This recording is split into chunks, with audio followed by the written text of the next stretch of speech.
Magandang araw sa inyong lahat. Ngayon ay tatalakayin natin ang isang napakakulay at makabuluhang bahagi ng ating kultura, ang tribong sulod ng Kapis. Isa silang katutubong pangkat na may mayamang kasaysayan, tradisyon at paniniwala na tunay na kahanga-hanga.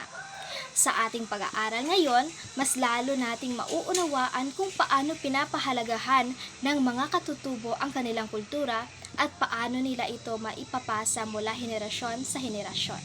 Paalala lamang, makinig tayong mabuti at unawain ang mga detalye ng talakayan sapagkat magkakaroon tayo ng maikling pagsusulit pagkatapos ng presentasyon. Ang tribong sulod ay isang tubong pangkat na matatagpuan sa bulubunduking bahagi ng Capiz, partikular na sa munisipalidad ng Tapas. Sila ay pinaniniwala ang nagmula sa tribong mundo, isang etnikong grupo mula sa Indonesia na tumawid mula sa mainland Asia patungong Panay daan-daang taon na ang nakalipas.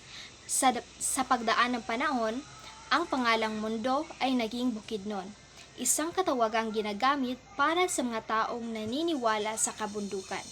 Mula rito, lumitaw ang katawagang sulod, na sa literal na kahulugan ay loob, silid o closet. Tumutukoy sa kanilang nakahiwalay na pamumuhay sa kabundukan.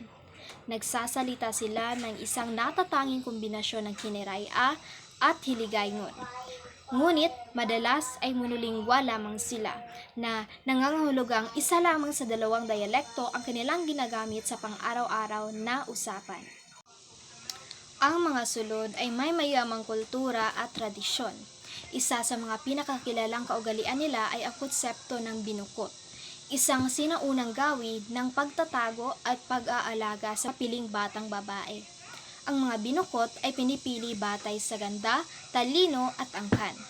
Simula pagkabata, sila ay hindi pinapahintulutang lumabas ng bahay, hindi pinapaarawan at iniiwasang mapagod o magkasugat upang mapanatili ang kanilang kabanalan at kagandahan. Sa loob ng bahay, tinuturuan silang magkwento, umawit at sumayaw, partikular na ng mga epikong naglalarawan sa kanilang kasaysayan o paniniwala. Sa kalaunan, sila ay nagiging mga epic chanter o tagapagkwento ng tribo, isang napakahalagang papel sa pagpapanatili ng kultura ng mga sulod.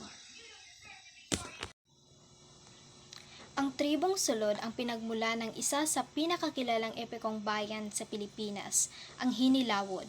Isa itong mahabang oral na panitikan na umaabot ng 30 oras kapag buo itong sinalaysay. Tumatalakay ito sa kabayanihan, ritual at paniniwala ng mga sinaunang tao sa Panay, partikular na ng mga sulod. Ang pagkukwento ng Hinilawod ay kadalasang ginaganap sa mga sagradong seremonya na umaabot ng 3 araw. Sa mga panahong iyon, ang binukot ay may mahalagang papel. Sila ang gumaganap bilang tagapagsalaysay at mananayaw na nagsasagawa ng mga ritual sa ilalim ng liwanag ng buwan, upang hilingin ang masaganang ani, proteksyon sa tribo at pagpapala mula sa kanilang mga Diyos. Kapag ang tribo ay namatayan ng isang mahalagang tao tulad ng isang baylan o manggagamot at parangkuton o counselor, hindi nila inililibing sa lupa. Isang kabaong ang inihanda para sa kanila sa pamamagitan ng pagputol ng isang malaking kahoy at gumawa ng kabaong. Inilalagay ito sa ilalim ng kubong gawa sa kugon at bubong sa taas ng bundok.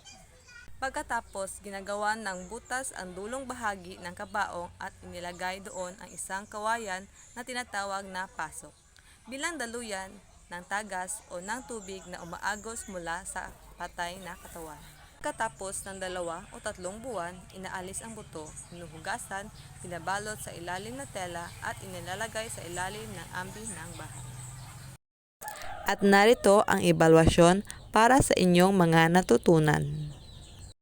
Po si Daryl Fritzy Putaya Canillo at dito na lang nagtatapos ang aming ulat.